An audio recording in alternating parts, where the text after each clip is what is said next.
Hello friends, പുതിയൊരു വീഡിയോയിലേക്ക് എല്ലാവർക്കും സ്വാഗതം. ലാ ലീഗയിൽ റയൽ മാഡ്രിഡ് വിജയം. റയൽ വെള്ളക്കാലക്കെതിരെ റയൽ മാഡ്രിഡ് വിജയിച്ചു കയറുകയായിരുന്നു. 2-1 വിജയമാണ് റയൽ മാഡ്രിഡ് സ്വന്തമാക്കിയത്. ഈ വിജയത്തോടെ റയൽ മാഡ്രിഡ് ലാ ലീഗ പോയിന്റ് ടേബിളിൽ രണ്ടാം സ്ഥാനത്തെത്തി. 27 കളികളിലും 57 പോയിന്റുകളുമായിട്ടാണ് രണ്ടാം സ്ഥാനത്ത് റയൽ മാഡ്രിഡ് എത്തിയത്. ഒന്നാം സ്ഥാനത്ത് നിലവിലുള്ള ബാഴ്സലോണയാണ്. 26 കളികളിലും 57 പോയിന്റുകളാണ് ബാഴ്സലോണക്കുള്ളത്. അത്ലറ്റിക്കോ മാഡ്രിഡാണ് മൂന്നാം സ്ഥാനത്തുള്ളത്. റയലിന്റെ ഗോളുകൾ സ്വന്തമാക്കി എംബാപ്പയും വിനീഷ്യസും. 30-ാം മിനിറ്റിലായിരുന്നു എംബാപ്പയുടെ ഗോൾ. 34-ാം മിനിറ്റിൽ വിനീഷ്യസ് ഒരു അടിപൊളി ഗോൾ റയലിന് വേണ്ടി സ്വന്തമാക്കുകയായിരുന്നു. പിന്നീട് ഫസ്റ്റ് ഹാഫിന്റെ എക്സ്ട്രാ ടൈമിൽ ഡയസിലൂടെ റയൽ വെള്ളക്കാരൻ ഒരു ഗോൾ തിരിച്ചടിക്കുകയായിരുന്നു.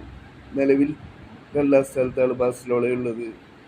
ലാ ലീഗ പോയിന്റ് ടേബിൾ വാശിയേറിക്കൊണ്ടിരിക്കുകയാണ്.